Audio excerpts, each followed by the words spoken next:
반갑습니다 형님들, 안녕하세요. 오늘도 제 숲TV 생방송 와주셔서 감사드리고, 생방송 보신 형님들은 추천과 즐겨찾기, 이따 유튜브로 보시는 분들도 구독과 좋아요 좀 부탁드리도록 하겠습니다. 오늘도 이제 NBA 다 마친 다음에 MLB는 가볍게만 말씀드릴게요. NBA 정규 시즌 끝나고 나서부터 본격적으로 MLB를 할 생각이라서 당분간은 좀 그냥 가볍게만 코멘트만 마치도록 하고, 자, 첫 경기 디트로이트 대 클리블랜드 경기인데, 일단 이 경기는 가장 좀 보이는 거는, 자, 맞대결 상으로 클리블랜드가 12연승 중입니다. 12연승 중. 근데 오늘은 일단은 기준점이 6.5예요. 점수차가 애지간하면 6.5를 다 뚫어요. 그러고 나서 가장 최근 경기 115 대 118로 3점 차가 난 적이 있었다. 공교롭게도 이 경기는 미첼이 없었던 날이거든요. 이 두 팀 간의 맞대결 상으로는 12경기 중에 6.5 기준으로 프렌을 했던 거는 2번 뿐이었다. 그래서 일단은 클리블랜드가 6.5 정도를 받은 거는 기분이 좋다는 소리거든요. 여기다가 심지어 디트로이트가 이제 커닝햄이 없어. 커닝햄이 아무래도 디트로이트의 얼굴은 얼굴이죠. 커닝햄이 올 시즌에 클리블랜드전 3경기 동안 38득점, 22득점, 33득점. 클리블랜드 상대로도 꽤나 분전을 했다.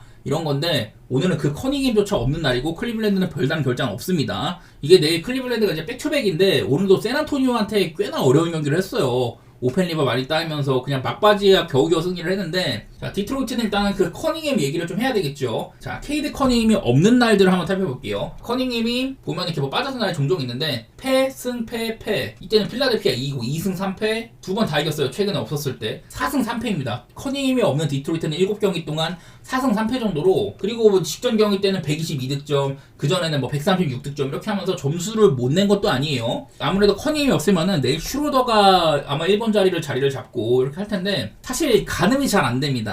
얘네들이 막 붙을 때는 언더 게임도 되게 많았고, 올 시즌에. 클리블랜드도 지금 좋은 시점이 아니잖아요. 반면에 디트로이트는 보기에는 좋게 지키고 있단 말이지. 커닝이 없을 때도 안 흔들리고. 그냥 나는 다른 거보다 아무래도 체급으로는 그래도 클리블랜드가 앞서긴 한다. 클리블랜드가 올 시즌 내내 좋다가 이제 뭐 연승 끊기고 나서 연패도 하고 그냥 겨우겨우 쉬운 상대 만나가지고 뭐 연패 끊고 이랬었는데, 그리고 체급 자체는 아무래도 클리블랜드가 높기는 높죠. 맞대결 상으로 6.5 이거를 만족해준 적이, 디트로이트가 프렌을 한 적이 거의 없었다는 것들, 그런 것도 거슬리기도 하고, 그냥 겉으로 봤을 때는 커닝햄이라는 얼굴이 없는 거, 이런 점에서는 클리블랜드를 좋게 볼만 하거든요. 다만 이제 클리블랜드가 최근에 이제 백투백일 때 한번 뭐 지기도 하고, 백투백 전적 자체는 굉장히 좋아요. 11승 3패로 리그에서 거의 한 3손가락은 될 정도로 승률이 좋은 편이긴 한데, 좀 이제 뭐 못했던 기간 중에서 사실 그때 포틀랜드전에서 사실 이게 미첼이 없고 하니까 좀 걱정스러웠었거든요. 근데 그날은 갈란드도 잘 해주고 제롬도 미첼의 공백 잘 메우고 이랬어가지고 클리블랜드 보는 게 편한 부분이 있는 것 같아요. 이 정도 핸디값이면은 이거는 클리블랜드 볼만 하겠다, 그냥 그 정도의 생각만 있는 것 같습니다. 하지만 디트 역시 이 커닝이 없을 때도 꽤나 경기력 자체는 뭐 흔들림이 크진 않았다는 것들, 이런 것도 발견을 돼가지고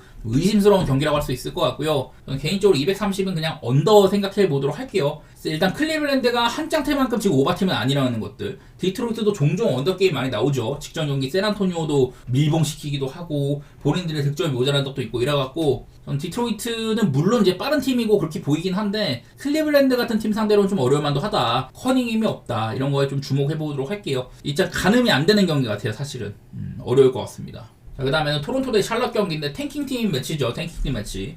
여기도 탱킹 순위 한번 보고 가겠습니다. 자, 현재 탱킹 순위를 보면 순위상으로 지금 토론토랑 샬럿, 토론토는 7등이고요 샬럿은 3등입니다. 두 팀 간의 승차가 8승이나 나요. 8승. 그래서 이거는 토론토가 샬럿 상대로 뭐 진다고 해봤자 대세에는 큰 지장이 없을 것 같습니다. 이미 남은 경기를 생각을 해봐도 8, 9경기밖에 안 남았는데 브루클린과 토론토의 그 승리 차이가 3승 차이가 나거든요. 이러면은 아무래도 토론토가 남은 기간 브루클린을 따라잡기는 좀 어려워 보이거든요. 그래서 저는 어느 정도 토론토는 샌안토니오랑도 5승 차이여서 아마 토론토는 이 자리에 위치할 게 맞을 것 같습니다. 그래서 어지간해서 내일 또 샬럿이 라멜로를 빼주는 것도 있고, 저는 지는 작업은 원활할 것 같아요. 그래서 이거를 과연 6.5 정도로 이제 패배를 할 수 있냐 뭐 그런 건데, 일단은 저는 뭐 토론토가 이기는 쪽으로 바라보고 있는 거죠. 기본적으로 홈발도 있는 팀이기도 하고, 탱킹의 동기부여 상으로도 이거는 뭐 샬럿이 져야 되는 경기이긴 하다. 올 시즌 내내 탱킹 동사 잘해왔는데 그거를 뭐 망가뜨릴 만한 그런 모습을 할 것 같진 않고, 쉽게 말해서 이거는 탱킹 작업을 할 것 같거든요. 그리고 탱킹 작업을 하기에도 6.5 정도면은 만족스러워. 저 정도면은 애지간하면 토론토가 해줄 거라고 보는데, 일단 요즘에 보이는 거는 토론토는 지금 사실 토론토가 페이스가 굉장히 빨리 찍히거든요. 최근에 5경기 동안 리그에서 가장 빠른 팀이 토론토야. 그런 와중에도 점수 자체는 잘 못 내고 있다. 제가 매번 얘네들이 G리그급 선수를 많이 쓴다, 딕이나 바렉 같은 공격 자원들 많이 빠진다, 벤치에 있을 부시에 없다, 뭐 이런 얘기도 많이 했는데, 여전히 반즈 같은 애들 클러치에 빼준다든지 출전 시간 관리해준다든지 이런 것들은 똑같아요. 그러다 보니까 토론토에 대한 기대치가 그렇게 뭐 높진 않지만은 아무래도 이건 샬럿이 더 삐걱대는 부분이 있는 것 같아요. 한창 이제 마일스 브리시스가 샬럿의 에이스 모습을 해줬었는데 요즘엔 좀 회귀를 했죠.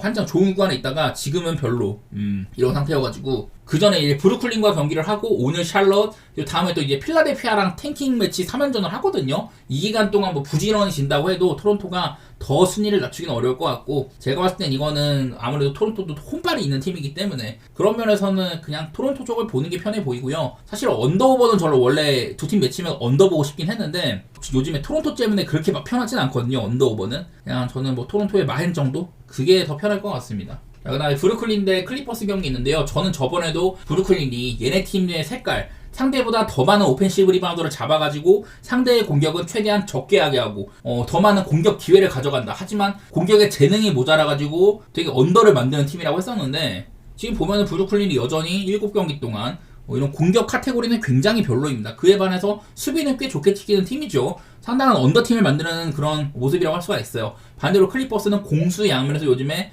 아주 가장 좋은 그런 시점에 있다. 7경기라는 꽤나 이런 긴 표본을 잡았는데도 클리퍼스가 굉장히 지금 좋게 지키는 게 보이거든요. 클리퍼스는 이제 좀 하드니 뭐 뛰냐 마냐 이런 상황에서도 오클 상대로도 아주 좋은 경기도 하고 직전 경기 뉴욕한테도 역전승을 뽑았죠. 그 정도로 클리퍼스는 지금 굉장히 강한 구간이라고 생각이 됩니다. 그리고 브루클린이 제가 아까 오펜시브 리바운드가 얘네 팀의 색깔이라고 했는데 데이런 샤프가 또 못 나옵니다. 저는 저번에도 이 데이런 샤프를 말씀드리면서 브루클린 같이 못하고 있는 팀에서 이렇게 한 명의 선수가 거의 뭐 한 12점가량 이런 net 레이팅을 보인다는 건 참 대단한 거다 이런 얘기를 했었는데 그만큼 데이런 샤프가 팀에 플러스가 많이 되거든요. 근데 이런 선수가 없다는 거. 이 친구는 경기당 한 18분 남짓을 뛰면서 거의 뭐 3개의 오펜 리바를 잡고 있다고 했습니다. 이거는 단순히 좀 짱깨식으로 계산을 해봐도 경기당 뭐 36분으로 정상적인 출전 시간을 가져가면 6개씩 5개씩 잡는다는 건데 이것도 엄청나게 훌륭한 수치예요. 그런 선수가 빠지다 보니까 브루클린이 지난번 경기도 거의 뭐 아무것도 못하고 그냥 패배를 했습니다. 3점 같은 거 41개를 쐈지만은 8개인가 들어갔을 거예요. 마침 지금 클리퍼스는 리그에서 3점 방어도 좋고 아주 뭐 수비가 튼튼한 팀이기 때문에 이건 체급차를 얘기하지 않을 수가 없습니다. 클리퍼스는 지금 서부 7인데 이거보다도 더 높이 올라갈 공산이 아주 크다고 생각이 되거든요. 시즌 막바지에 컨디션이 굉장히 좋다. 카와이도 몸이 가벼워 보이고 하든 역시 요즘에는 굉장히 좋은 폼을 보여주고 있거든요. 여기다가 다른 일도 슬슬 살아나고 파웨까지 살려낸다면은 클리퍼스는 진짜 약점이 안 보이는 느낌? 그런 팀까지 보고 있어요. 그래서 이거는 아무래도 체급차를 생각을 해야겠다. 브루클린 지난번에 이제 토론토전처럼 장점을 잃는다면은 뭐 86득점에 그친 그런 경기도 생각이 나고 해가지고 저는 클리퍼스 사이드에다가 언더 보도록 할게요. 그만큼 이 브루클린이라는 팀의 정체성을 따져봤을 때 샤프의 존재감이 꽤나 크다. 그런 생각들이 드는 것 같습니다. 자, 그 다음에 이제 미네소타 대 피닉스 경기가 있는데 사실 이건 약간의 상성이 있어요. 원래는 미네소타가 작년에 플레이오프 1라운드에서 피닉스를 4대0으로 부셨거든요. 그리고 나서 올 시즌에도 뭐 연승 계속 해가지고 피닉스한테 상대 전적이 7연승입니다. 7연승. 올 시즌에도 뭐 3연승이기도 하고 작년에 플레이오프까지 4대 떡을 냈다. 이래서 상성이 미네소타가 좋아요. 저는 몇 번 듀란트라는 선수가 미네소타의 뭐 맥다니엘슨한테 조금 고전을 한다든지 이런 부분들을 말씀을 드렸었는데 근데 하필이면 요즘에 팀 컨디션 상으로는 미네소타는 굉장히 별로고 피닉스는 살아나 있거든요. 이게 피닉스가 제가 몇 번 뭐 길라스 얘기를 하면서 이 친구를 쓰니까 피닉스의 이런 뭐 부커나 듀란트가 많이 살아난다 이런 얘기들을 들었었는데 어쨌든 그런 모습들은 뭐 이어지고 있다고는 봐야 될 것 같아요. 요즘에 좀 어려운 팀들 보이선 상대로 매끄러진다거나 이런 것들이 있긴 했는데 아무래도 상대가 너무 빡세긴 했었습니다. 그거는 반대로 이제 요즘에 미네소타는 4경기 동안 1승 3패 심지어 뉴올리언스한테까지 졌거든요. 이러다 보니까 사실 난 미네소타가 그렇게 믿을만한 구간은 아닌 것 같아. 특히나 요즘에 에이스인 앤트맨이 3점이 너무 안 좋아요. 리그에서 지금 3점슛 메이드 숫자가 가장 많은 선수인데 최근 경기들에서 막 3점을 10개 이상을 쏘면서도 한두 개밖에 안 들어갔거든요. 이런 점들이 참 갉아먹는 게 크다. 더구나 이제 랜들이나 제이든 맥다니엘스의 공격 기회도 많이 줄어드는 것도 보이고 미네소타가 팀적으로 상당히 안 좋았거든요. 그래도 이제 미네소타가 거의 뭐 한 3, 4일 만에 오랫동안 쉬고 나서 경기를 한다. 그 사이에 뭔가 좀 준비된 게 있다면은 달라질 수도 있겠지만은 그런 것들은 좀 이제 예측으로 내다보기 좀 어려운 부분이거든요. 얘네들이 뭐 쉬고 왔다고 해서 괜찮아질 거다. 이거는 너무 막연한 분석이라고 생각을 해야 되고 그냥 겉보기에는 저는 피닉스가 조금 더 좋은 구간으로 보이긴 하거든요. 글쎄 근데 이것도 뭐 상성이 있는 편이기도 하고 어려운데 개인적으로는 그냥 저는 피닉스 프랭에다가 언더 생각 중이긴 합니다. 이게 언더를 보는 것도 사실 어려워요. 미네소타는 좀 빠른 팀이란 말이죠. 지금은 얘네가 원래 이 라인업도 뭐 비슷하고 생각만큼 그렇게 막 느린 팀이 아니란 말이에요. 수비적으로는 원래 단단하지만은 공격이 원래 느릿느릿하다가 요즘엔 좀 빨리빨리 하거든요. 리모텍 같은 것들도 많은 편이고, 그래갖고 사실 언더오버는 뭐 안 보냐 못한 것 같고, 피닉스 프렘 보는 것도 어렵습니다. 이게 피닉스가 요즘에 좋은 건 맞다. 미네소타한테 상성 쪽으로 좀 밀린다. 이것 때문에 어렵거든요. 이래갖고 내 경기들이 참 어려운 것 같아. 피닉스도 한창 좋다가 보스턴한테 깨진 그런 것들이 있기 때문에 조금 망설여지긴 하네요. 미네소타도 지금 6등, 7등, 8등 싸움. 누가 6등을 먹고 7, 8등 플레이인에 누가 갈 거냐. 골스, 미네소타, 클파 얘네들이 그 싸움을 하고 있거든요. 그래서 이런 면에서 미네소타 좀 힘을 내줘야 되는 상태인데 참 갈피 잡기가 어렵네요. 어쨌든 저는 이거는 한번 피닉스의 프렌 같은 거 생각은 해보고 싶습니다. 그 미네소타의 안 좋은 기운들이 뭐 끊길 수도 있겠지만은 일단은 며칠 쉬고 왔다고 그게 확 달라질 거다. 이런 분석을 내놓기에는 미네소타 상태가 너무 안 좋았던 것 같긴 합니다. 다음 경기 미러키 대 뉴욕 경기 있습니다. 야, 이 경기도 어렵죠. 얘네들도 뭐 동부에서 일단 뉴욕은 3등 자리가 거의 확실시 되고 있고 미러키는 한 6등 정도 하고 있거든요. 이게 미러키가 악재가 생겼죠. 릴라드가 시즌 아웃급의 부상을 당했다. 혈전 문제가 생겨서 꽤나 오랜 기간의 결장이 좀 불가피한 상황인데 지난번 경기는 쿤보가 빠졌었습니다. 그리고 내일도 퀘셔너블이거든요. 그래서 또 한 번 쿤보가 없을 수도 있다. 이런 것들이 좀 있고요. 뉴욕 닉스는 지금 1번 자리에 원래는 브런슨이 주전인데 브런슨이 요즘에 많이 못 나오고 있죠. 그리고 그 빈자리를 채웠던 게 맥브라이드가 있는데 얘도 부상, 카메론 페인도 직전 경기 부상 이래가지고 뉴욕 닉스는 지금 포인트 가드를 잃은 상황이에요. 그래서 신인인 이제 콜렉 이 친구를 쓰고 있는 상황인데 뉴욕 닉스도 지금 포인트 가드 자리가 상당히 비었다고 봐야 됩니다. 그래도 이거는 좀 보이는 건 뭐가 있냐면은 아까 제가 이제 내일 뭐 미러키에서 쿤보가 없을 수 있다 이런 얘기를 했었는데 지난번 경기를 앞두고 나서 닥 리버스 감독이 리포터한테 그 야니스의 부상이 딱 한 경기만 빠질 거다. Will only miss one game. only miss one game. 딱 오늘 한 경기만 빠질 거다. 이런 얘기가 있었거든요. 그래서 아마도 저는 내일은 쿤보가 뛸 거라고 생각하는 쪽이기는 해요. 릴라드나 쿤보가 동시에 빠져버리면은 언더 쪽으로 엄청나게 갈 거다. 이런 것들 보여드리면서 얘기했었었죠. 두 선수가 동시에 뛸 때는 득실 기대치가 뭐 230 한 2점가량 되는데 둘 다 빠져버리는 경우에는 거의 뭐 한 110밖에 안 된다. 이런 식으로 20점가량 언더로 갈 수 있는 것들 이런 것들을 말을 했었는데 아마 내일은 쿤보는 뛸 수 있을 것 같거든요. 그럼 아마 여기에 해당을 할 거고 맨 밑에 있는 거 그런 경우에는 뭐 득실 기대치는 오히려 좀 득점이 더 늘어나는 부분이 있다고 합니다. 오히려 릴라드나 쿤보 둘 다 뛸 때보다 쿤보 혼자 뛸 때가 경기력으로서는 더 좋다 이런 것도 있어가지고 사실 뭐 큰 걱정은 안 해요. 하지만 내일 이제 쿤보가 뛴다고 하더라도 약간의 이제 그 몸에 불편함은 있는 상태고 쿤보 역시 뉴욕한테는 그렇게까지 막 잘하는 편이 아닙니다. 평균 득점 같은 거 보면은 최근에 이제 올 시즌 2번 상대를 했는데 2번 다 24득점에 그쳤어요. 경기는 뭐 30분 이상을 뛰었는데 쿤보가 뉴욕 상대로 2번의 경기에서 24득점밖에 못 올렸다. 야투율도 뭐 50%를 넘긴 했지만은 자유투 같은 것들을 너무 삑내기도 하고 쿤보는 뉴욕한테는 좀 고전을 한 편이에요. 아무래도 아누노비라는 이 에이스 스타퍼가 있기 때문에 그런 면에서 고전을 좀 한 것 같고 전반적으로 뉴욕은 뭐 수비가 좋은 팀에 속하죠. 그런 것들이 문제였었는데 참 그래서 어려운 것 같습니다. 일단은 쿤보가 그래도 좀 뛸 수 있을 것처럼 보이는 거 그건 호재인 건 맞는데 일단 쿤보가 뭐 뉴욕한테 그렇게 세지도 않았다든지 그런 건 있고요. 반대로 이제 뉴욕 닉스는 내일 이제 제가 콜렉이라는 선수가 선발로 뛸 거라고 했었는데 그래도 타일러 콜렉이 최근에 이제 선발로 나온 경기가 한 3경기 됩니다. 경기당 20분가량 뛰면서 그전에는 뉴욕 닉스가 원래부터 주전 사용 빈도가 높기도 하고 거의 기회가 없었거든요. 끼케야 이제 뭐 가비지 타임 멤버 이렇게 뛰다가 요즘에는 거의 한 20분 가까이 출전 시간을 받고 있어요. 최근에 3경기 동안 콜렉이 20분가량을 뛰면서 경기당 어시스트가 8개, 9개, 7개 이러면서 턴오버가 한 개밖에 없거든요. 3경기 동안. 그러니까 나름대로 괜찮았다는 거야. 얘가 경기장에 있을 때는 어시스트도 잘 찍어주기도 하고 공격 시도가 많지는 않지만은 핸들러로서의 역할은 잘했다. 좀 나름대로 긍정적이긴 하거든요. 근데 또 하나 이제 보이는 건 뭐냐면은 내일 예상 라인업 타일러 콜렉이 여기 있고요. 그리고 2번 자리에 브리티스, 하트, 아노노비, 타운스 내일 이렇게가 아마 그 예상 선발 라인업인데 아무래도 뭐 경기 뛴 시간이 얼마 안 되다 보니까 9분밖에 안 되다 보니까 좀 과장이 많이 있는데 어쨌든 마이너스로 찍히는 게 보이긴 합니다. 콜렉이 뛰었을 때 뉴욕 닉스가 뭐 아주 좋지는 않았다. 그래 뭐 그렇다고 해가지고 콜렉보다 막 랜드리 샤맥 같은 애를 선발로 쓸 수 없는 노릇이고 핸들러가 필요하거든요 이 팀은. 그래서 뭐 하투나 타운스도 분명히 뭐 그런 것들 좀 도와줄 수는 있지만은 뭐 게임 시야 같은 거는 괜찮은 편이지만 분명히 핸들러는 필요해요. 나는 그래서 내일도 뉴욕이 이게 많은 것들이 좀 베일에 감싸져 있는 것 같아. 포인트 가드 3명을 잃었기 때문에 이런 부분에서는 뉴욕 닉스도 조금 위기라고 보입니다. 그래서 서로 간에 미러키나 뉴욕이나 리스크는 안고 하는 경기다. 그나마 나은 건 미러키가 뭐 홈이라는 거겠는데 그리고 뉴욕도 지금 좋은 시점은 아니긴 하죠. 저는 이 경기는 그냥 승패는 패스하고 싶고 개인적으로 그냥 오바만 생각 중이에요. 미러키는 쿤보가 뛸 때는 그래도 이런 좀 득실 기대치가 많이 떨어지진 않더라. 뉴올리언스도 사실은 좀 언더팀으로 봐야 되는데 템포로는 그렇게 느리진 않거든요. 더구나 이게 좀 포인트 가드가 없어서 그런지 하트 위시로 좀 빠른 농구를 하는 것도 보이기도 하고 직접 경기 클리퍼스 때 그랬거든요. 3점슛도 평소보다 늘어났다든지. 저는 개인적으로 그냥 이 경기는 오바 정도? 220이면 좀 낮은 기준점 같습니다. 두 팀이 붙는데 단순히 릴라드나 브런슨이 없다고 해가지고 220을 받기에는 저는 서로 간에 좀 주고받는 속도 자체는 좀 빠를 거라고 생각이 드네요. 템포는.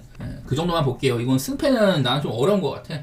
그 다음에는 뉴올 대 골스 경기인데 이거는 일단 뉴올리언스가 결장이 너무 빡세죠. 맥컬럼이랑 자이언이 빠진다. 제가 이런 것들 보여드렸었습니다. 뉴올리언스에서 맥컬럼과 자이언이 동시에 빠지는 경우 이때는 마이너스 13.0으로 마이너스 값이 크고 그리고 이제 득실 기대치가 상당히 많이 빠집니다. 득점이 106.46밖에 안 되고 실점 기대치도 119. 이 자이언이나 맥컬럼이 둘 다 뛸 때보다 공격은 12점, 실점은 뭐 한 4점가량 이 정도가 차이가 나버리는 거거든요. 종합적으로는 자이언 맥컬럼이 뛸 때보다 거의 한 16, 17점가량 더 언더로 갈 수가 있다. 이런 거예요. 마침 지금 골스도 뭐 커리가 오락가락 하긴 하지만은 그래도 골스 자체는 이제 좀 언더팀이라고 보이긴 하거든요. 내일 커리가 나올지 아직 여부가 안 밝혀졌는데 커리가 뛴다면 골스는 보통 오바로 가는 팀이고 뛰지 않는다면 되게 언더로 가는 팀이란 말이에요. 일단은 저는 언더 생각 중이긴 합니다. 이거는 그냥 뉴올리언스가 득점이 많이 모자랄 거다. 이 라인업을 보면은 알바라도, 브루스 브라운, 키언 브룩스, 올리닉, 미쉬 라인업 자체가 사실은 경쟁력이 그렇게 있는 구도가 아니라고 생각이 돼요. 그나마 요즘에 엘프리드 페이튼을 또 데려왔어. 저번에 뉴올리언스가 페이튼을 데리고 왔을 때 그 친구가 한번 20어시를 찍은 적이 있거든요. 그런데도 뭐 길게 안 묶어 놓더라고. 그러더니 이번에 또 한번 10일 계약을 했는데 지난번 경기 때 14어시스트를 했습니다. 어쨌든 이것도 뉴올도 지금 탱킹 레이스 상으로 이래요. 얘네가 지금 전체 4등이거든요, 4등. 얘네들이 샬럿이랑 필라델피아 사이에 있다. 이런 게 있어가지고, 뉴올리언스는 이 자리에 머무를 것 같아요. 더 져도, 더 이기기도 힘들고, 샬럿이랑 자리를 바꾸는 좀 어려워 보이고, 개인적으로는, 그냥 뉴올리언스는 탱킹 레이스는 꽤나 뭐 상위권에 있기 때문에 이 기조를 유지를 할 것 같고, 아마도 골스한테 비비지 못할 가능성이 커 보입니다. 저는 골스 사이드에다가 뭐 언더 생각 중인데 골스도 이거 좀 빡세 보이긴 해. 요즘에 커리가 좀 빠지는 경기도 많이 있기도 하고 내일 아마 커리가 뭐 나올지 안 나올지 잘 모르겠는데 애틀랜타 마이애미전 연전을 못 나와서 현재까지 뭐 나온 소식으로는 그냥 퀘셔블이라고 합니다. 커리가 스테판 커리가 내일 뭐 봐야 될 것 같아요. 이 경기도 커리가 아직 나올지 여부는 뭐 불투명하다고 생각이 돼가지고 저는 뭐 안 나올 가능성도 배제는 할 수 없다 그런 마인드여서 일단 언더 쪽으로 그렇게 생각해 보도록 하겠습니다. 자, 그 다음에 이제 덴버 대 유타 경기 볼게요. 사실 뭐 길게 얘기할 건 없습니다. 아까도 잠깐 봤지만은 지금 유타는 전체 탱킹 레이스 꼴찌예요.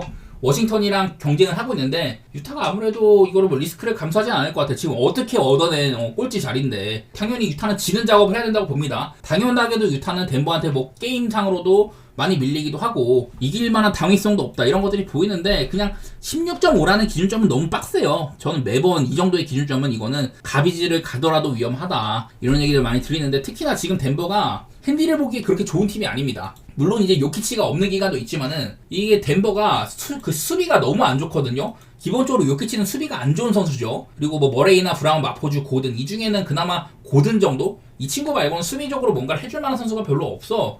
여태 유타와의 맞대결 상으로도 그렇게까지 16.5를 만족한 적이 별로 없습니다. 두 팀 모두 다 이렇게 고산지대에 위치한 팀이라 가지고 서로 간에 이런 뭐 홈뼈 같은 것들을 못 받는 그런 구단이라고 합니다만은 두 팀 사이에도 뭐 이렇게 큰 핸디값을 만족한 적이 별로 없고요. 나는 요즘에 덴버가 실점이 너무 많은 거. 이거는 요키치가 있든 없든 비슷해요. 덴버는 이제 최근 10경기 동안 이 중에 요키치가 빠진 게 한 4-5번 될 텐데 그 기간 동안 118득점, 실점 120점 이렇게 하고 있거든요. 기본적인 실점이 너무 많아. 막 상대팀 중에 워싱턴 만나서 진 것도 있었고 포틀랜드한테도 128실점 하고 시카고한테도 129실점 하고 막 이러면서 띄엄띄엄 승리가 되게 많은데 난 덴버 자체가 수비적으로 뭔가 해줄 수 있는 팀이 아니라고 생각해. 반대로 유타는 요즘에 공격력이 좀 문제이기는 해요. 여기도 보면 최근 6경기 동안 공격이 너무 좋지가 않다. 대신에 수비가 조금 살아났다. 이런 게 있었는데 그래도 유타가 오늘 경기 휴스턴한테 지긴 했지만은 이걸 또 플랜을 해냈습니다. 110점이나 냈어요. 제가 그 전까지는 유타가 요즘에 91득점, 99득점, 클리블랜드나 뭐 보스턴 상대로 그렇게 하면서 참 점수를 못 냈다고 했는데 그래도 오늘 휴스턴같이 수비가 좋은 팀한테 110점을 해냈다. 유타가 휴스턴한테 공격 기회를 20번 넘게 밀렸는데도 플랜을 해냈거든요. 백투백인 것도 있긴 해. 내일도 아마 뭐 여기에 추가적인 결장이 있을 수도 있겠지만은 나는 근데 이거는 16.5를 바라보기보다는 그냥 오바를 보는 게 낫지 않을까 싶긴 하네. 16.5를 굳이 볼 건 없을 것 같아요. 덴버가 지금 막 오클처럼 엄청 상대를 짓밟을 수 있는 그런 팀처럼도 안 보이고 유타의 상태가 안 좋은 건 알겠어. 그리고 유타가 져야 되는 것도 알겠는데 16.5는 이거는 탱킹이랑 관련 없는 숫자라고 생각이 됩니다. 유타는 뭐 1점 차로 저도 진 거니까요. 나는 16.5는 별로 가보고 싶지가 않고, 굳이 가자면 237.5 기준에 오바 보는 것도 사실 유타 때문에 힘들거든요. 얘네가 언더오버 상으로 유타가 지금 공격을 잘 해주지고 못하고 있어가지고, 반면에 덴버는 그냥 오바 보기 좋은 팀이다. 저는 그런 거 생각이 나가지고 오바 정도만 생각해 보도록 할게요. 이 경기는. 자, 가볍게만 하겠습니다. 물브는 저는 몇 번 계속 말씀드렸지만은 NBA 정규 시즌 끝나고 나서부터 좀 본격적으로 PPT 위주로 많이 할 것 같아요. 그 전까지는 그냥 가볍게만 제가 알고 있는 사실들만 말씀드리도록 하겠습니다. 자, 첫 번째 경우에는 콜로라도 대 샌파이어인데, 얘네들은 어제 경기를 안 했죠.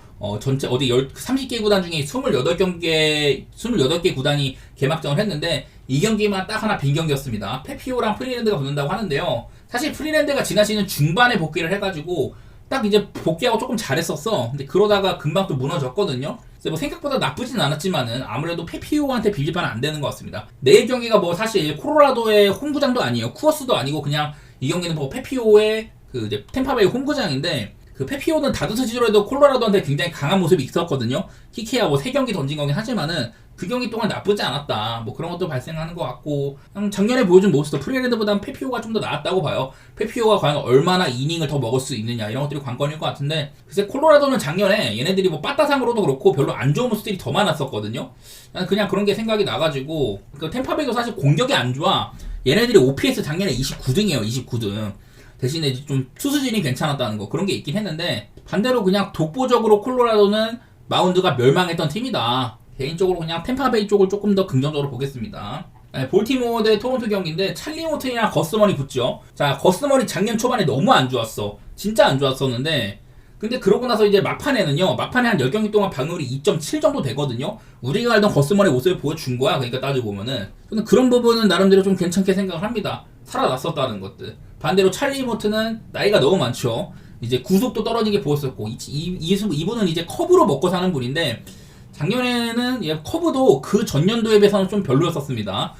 그 전년도에는 커브가 리그에서 가장 최고의 구종으로 평가를 할 정도로 잘 던졌었는데, 나이가 너무 많고, 뭐 나이가 많은데도 구속 자체는 잘 나오지만은 작년에 구속마저 떨어졌었거든요. 저는 앞으로 모트는 나이가 나이니만큼 믿을만한 선발이 되지는 못할 거다, 이런 것들을 보고 있는데, 어제 경기에서 볼티모어가 토론토를 말 그대로 빠따로 짓밟았거든요. 오바 생각은 조금? 왜냐면은 볼티모어가 거스름을 공략할 수 있다면은 토론토도 참 빠따가 별론데 찰리 모트를 좀 때려줄 수 있지 않을까, 그런 생각이 들어가지고 오바 같은 것도 생각은 해봄직한 것 같아요. 아마 이거 기준점이 좀 높을 것 같은데, 글쎄 뭐 9.5 이상을 받으면 잘 모르겠지만은 그게 아니라면 좀 봐도 될 것 같은데, 8.5 받았네요. 8.5 정도면 오바도 괜찮지 않을까? 뭐 그런 생각이 드는 것 같습니다. 저는 볼티모어 빠따 무섭다고 생각하거든요. 그다음에 피츠버그 대 마이애미, 기본적으로 코너 길라스피나 선수가 나온다. 작년에도 출전이 거의 없던 선수예요. 반대로 미치 켈러가 나오는 피츠버그는 뭐 미치 켈러랑 그 이제 폴스킨스 원투펀치는 올 시즌도 좋을 거라고 생각이 됩니다. 이거 뭐 일단 마이애미는 뭐 명확한 탱킹 시즌으로 보이죠. 올 시즌에는 여러 선수를 팔아 치울 거다. 샌디 알칸타라도 팔 거고, 자신들의 자산을 죄다 뭐 내다 팔 거라고 하는데, 그런 부분에서 올 시즌 전체 그림에서도 현재 전력으로도 피츠버그가 조금 더 앞서 있다고 생각은 되는 것 같아요. 보스턴 대 텍사스, 내일 잭 라이터 주니어가 나오는데, 작년에 몇 번 올렸었거든요. 근데 너무 별로였어. 구속 같은 거는 잘 이렇게 나오는 유망주라고 하지만은, 작년에 사실 선발로 나올 때는 한 번도 긍정적인 거 보여준 적이 없습니다. 그리고 테너 하우크, 작년 전반기에는 싸이영 얘기까지 나오는 선수예요. 근데 뭐 후반기에서는 조금 이제 미끄러지긴 했어도, 테너 하우크 자체는 그래도 선발로서는 괜찮은 시즌을 보냈었거든요.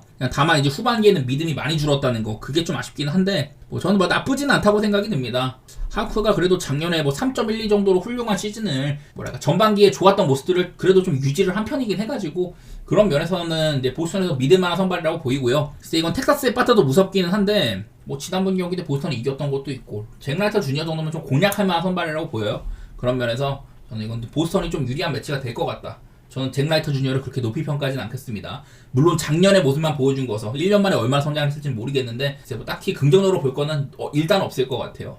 매츠 대 휴스턴, 맥길이랑 헌터 브라운이 붙는데, 사실 타일러 맥길이 지난 시즌 막바지 때 돌아와가지고 선발진의 포스팅에서도 선발진의 한 축을 차지하긴 했었습니다. 근데 뭐 긍정적이라고 보기는 어려웠었죠. 반면에 헌터 브라운은 그 초반에 너무 못했었어. 방어율이 막 18까지 가고, 처음에 한 6경기, 7경기를 진짜 뒤지게 못하다가, 그러고 나서 이제 돌아와가지고 확실히 좋은 모습을 오랫동안 보여줬거든요. 이후에 거의 뭐 한 20경기 동안 아주 잘했으니까 휴스턴이 믿을만한 선수였습니다. 중간중간에 뭐 헌터 브라운이 잘해주는 동안 아리게티 같은 애를 조금 해주고 하비에르도 좀 오락가락하고 프레모 발데즈도 본인의 모습을 못 찾던 때였었는데 헌터 브라운이 제가 봤을 땐 지난 시즌에 휴스턴에서 가장 꾸준한 선발이었다고 보거든요. 초반에 부진했다가 그 이후로는 꾸준하게 좋은 모습만 보여줬다. 좀 그런 면에서는 안정감은 헌터 브라운이 있다고 생각이 듭니다. 어제 이제 그 구도 자체가 프레모 발데즈랑 클레이 홈즈가 붙은 경기였었는데 그래도 휴스턴이 클레이 홈즈 공략을 잘 했었죠. 어제 매치업만큼 큰 차이가 있는지는 모르겠지만은 맥일보다는 헌터 브라운을 위에 두는 게 저는 일단은 맞다고 생각이 됩니다. 다음에 컵스 대 이제 애리조나인데 메릴 켈리는 지난 시즌에 좀 실망스러웠었죠. 일단 부상도 많았었고 부상에서 복귀하고 나서도 그렇게 좋은 모습은 아니었던 것 같아. 메릴 켈리는 지난 시즌 좀 많이 아쉬웠다는 생각이 있고요. 이닝도 그렇게 많이 못 먹었고 방어도 4.03. 그동안 좀 오랫동안 애리조나 2선발다운 활약을 했었는데 지난 시즌 부상 때문에 많이 아쉬웠었습니다. 그리고 타이온 작년에 3.27이었었어요. 작년에 뭐 타이온 정도면 시카고에서는 꽤나 좋은 모습을 보였다고 봐야 되긴 하죠. 타이온도 약간은 뭐 그런 게 있습니다. 이제 홈이랑 원정 차이가 컸다는 거. 작년에 이제 홈에서는 2.18이었는데 원정에서는 4.58이었었거든요. 그래서 리글리 필드를 벗어나면 좀 고전한다. 그런 거 정도는 좀 생각해볼 만도 한 것 같아요. 작년에 보여준 모습 자체는 타이온이 우세했다. 근데 나는 이거는 그냥 오바 같은 거 보는 게 맞지 않을까? 오늘도 저는 이제 애리조나에 빠따가 되게 무섭다고 생각을 했는데 경기 자체는 컵스가 이겼거든요. 오바 보는 게 맞지 않을까 차라리? 난 메리 켈리가 그렇게 지금은 좀 힘이 있지가 않은 것 같아. 그리고 타이온도 홈을 벗어났을 때 안 좋았던 것들 그런 거 생각하면은 오바 보는 게 낫지 않을까 싶긴 하네요. 그다음에 어슬레틱스랑 시애틀 메리너스. 어제 이제 그 시애틀이 꽤나 이제 어려운 경기를 하다가 그 아마 9회였나요? 그때 이제 2득점 해가지고 홈런 2방으로 4대2로 승리를 했었는데 확실히 이게 그 어슬레틱스가 진짜 노답이던 시절 그때보다는 좀 괜찮아진 게 보여요. 선발진의 구색이 생각보다 좋다. 그리고 중간 이제 개처를 좀 이제 지나고 나면은 마무리로 메이스 밀러가 있기 때문에 경기를 닫아줄 만한 선수가 명확하게 있다. 이런 것들 때문에 어슬레틱스가 그래도 좀 각을 잘 잰다면은 긍정적일 것 같기도 해요. 타선에도 뭐 블러데이라든지 버틀러, 브렌트 루커, 랭걸리어스, 젤로프 괜찮은 선수들이 몇 명 있기 때문에 어슬레틱스가 지금 좀 리빌딩 자체는 꽤나 긍정적이라고 보이긴 합니다. 하지만 너무 이제 그동안 시애틀한테 좀 약했던 것들 그런 게 생각이 나는 것 같습니다. 사실 카스티오는 지난 몇 년 동안 분명히 이제 시애틀의 에이스였었는데 작년에는 약간 밀린 모습이 보이죠. 팀의 여러 선수들한테 좀 이제 커비라든지 아니면 뭐 길버트 얘네들보다 나은 게 없었어요. 작년에는 3.64 정도로 늘 그냥 꾸준하게 3점대 활약을 해주고 있지만은 작년은 그전보다는 살짝 좀 삐끗을 했었다. 이런 건 있는데 사실 작년에도 오클만 왔을 때는 두 경기 모두 다 6이닝 2실점, 7이닝 2실점 이렇게 했었고 최근에 5경기 정도 동안 그냥 오클한테 매번 퀄리티 스타트 이상의 피칭을 했거든요. 그냥 그런 점이 아무래도 카스티오를 조금 더 어슬레틱스한테 강한 면도 있고 조금 더 좋게 바라보이는 것 같아요. 제프리 스프링스는 작년에 이제 그 템파베이에서 부상으로 이렇게 있다가 복귀를 했는데 사실 뭐 뛴 경기도 많이 좀 적기도 하고 부상 복귀해가지고 보여준 게 많지는 않아요. 어슬레틱스의 이런 선발 로테이션을 채우는 용도다. 그냥 그 정도로만 평가를 하고 있어가지고 딱히 뭐 크게 뭐 신임이 가지는 않네요. 이것도 시애틀이 늘 빠따가 문제다. 이런 것들이 있는데 시애틀은 나는 아로사레나라든지 이제 훌리오 같은 애들 이런 애들이 작년보다는 조금 더 분발을 해줘야 될 것 같아요. 압도적인 홈발이라 그런 것들을 좀 생각해가지고 카시오가 오클한테 강했다는 점들 그런 것들 생각을 해가지고 그냥 시애틀을 보는 게 맞지 않나 그렇게 생각을 합니다. 그냥 다음 이제 애틀랜타 대 샌디에고인데 내일 레이날도 로페즈가 나와요. 그리고 딜런 시즈가 붙지. 이게 딜런 시즈가 사실 작년에도 나름대로 꾸준했다고는 봐야 될 것 같은데 안 좋은 경기 때는 너무 안 좋았었어요. 딜런 시즈는 선발치고는 빠른 구속에다가 뭐 스토프도 괜찮고 그건 맞는데 이 무너질 때는 확연하게 무너지는 거 그게 좀 아쉽네. 반대로 레이날도 로페즈는 작년에 아주 튼튼했었거든요. 문제는 레이날도 로페즈가 이제 불펜에서 선발로 전환한 지 얼마 안 됐다 보니까 이닝을 많이 못 먹어요. 이닝을. 그게 좀 아쉬워. 나는 레이나드 로페즈가 경기당 6이닝 이상을 혹은 뭐 7, 8이닝까지 해주는 그런 모습을 갖춘다면은 진짜 어마어마할 것 같거든요. 작년에 이제 그 ERA 상으로는 방울 상으로는 사실 1점대를 보인 적도 많이 있었습니다. 그래갖고 작년에 시즌 마무리 자체를 1.99로 했는데 이닝을 135이닝밖에 못 먹었거든요. 막바지는 좀 부상이 있었다고 합니다만은 로페즈가 나는 선발로서 조금 더 긴 이닝을 먹었으면 좋겠다. 안 그래도 안정감이 확실히 있는데 그런 모습을 길게 보여줄 수 있다면은 그런 점에서는 저는 오히려 세일이나 스트라이더보다도 로페즈가 실속을 챙길 만한 선수라고 보여요. 그래서 나는 얘한테 기대를 좀 거는 부분이 있는데 이거 상대가 빡세긴 합니다. 오늘도 샌디에고가 애틀랜타 상대로 그래도 세일 공략도 하고 승리까지 했었죠. 이건 아직도 나는 애틀랜타가 과연 빠따상으로 작년보다 좀 더 좋은 모습을 보여줄 수 있을까 그런 걱정이 있는데 선발 투수들도 저는 좀 볼만한 것 같고 개인적으로는 이거는 7.5여도 언더를 봐야 되는 매치이지 않을까 싶기는 해요. 난 그만큼 로페즈가 좀 단단하다고 생각을 하는데 어떻게 보면 애틀랜타가 해줄 만한 것 같기도 하고 저는 작년의 모습이라면 시즈한테 크게 안 밀린다고 생각을 합니다. 애틀랜타는 불펜이 단단한 팀이기도 하고 나는 차라리 애틀랜타의 뭐 역배? 그런 거라든지 언더? 그냥 그런 쪽으로 만약에 간다면 생각을 해볼 것 같아요. 어려운 경기죠. 근데 일단은 샌디에고랑 애틀랜타랑은 둘 다 포스트시즌 진출한 팀들인데 쉽게 예측하기는 어렵습니다. 그 디트로이트랑 다저스인데 야마모토랑 플레어티가 붙네요. 지난 시즌 후반기에 한솥밥을 먹었었는데 다저스가 아무래도 플레어티가 그 아마 등인가 허리에 계속해서 주사를 맞고 있었었죠. 그래서 건강을 의식해가지고 얘를 완전하게만 안 했는데 어찌 보면 플레어티는 우승을 하고도 다저스한테 버려졌으니까 본인의 친정팀으로 돌아갔으니까 복수심이 좀 있을 거예요. 플레어티는 엄밀히 말하면은 아마 2019년인가? 그때 커리어 하이를 찍고 두 번째로 잘했던 시즌이 작년이거든요. 그동안에 되게 못하다가 작년에 FA 재수할 때 굉장히 잘했는데 좀 시즌을 완주하지는 못했습니다. 어쨌든 뭐 포스트시즌에서 좋은 모습을 보여준 것도 있고 다저스 팬들한테도 나름대로 좋은 기억이 있을 거긴 해요.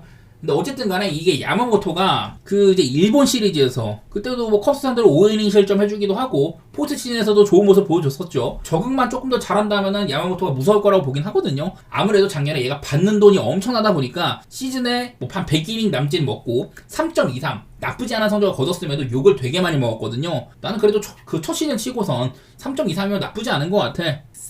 지금 봤을 때는 아무래도 다저스가 빠다상으로 디트로이트보다 훨씬 더 위에 있는 게 보인다. 어제 심지어 스쿠발까지 공략을 했는데 경기 자체는 되게 좀 타이트하게 다저스가 이겼지만은 다저스가 플레이오프를 공략할 가능성이 좀 더 높아 보이는데요. 디트로이트가 야마모토 상대를 할 거보다는 저는 다저스를 좀 긍정적으로 보겠습니다. 아무래도 이건 다저스가 워낙에 체급이 큰 팀이다 보니까 배당 같은 게 되게 별로일 것 같은데 근데 그거 말고는 별로 볼 게 없을 것 같아요.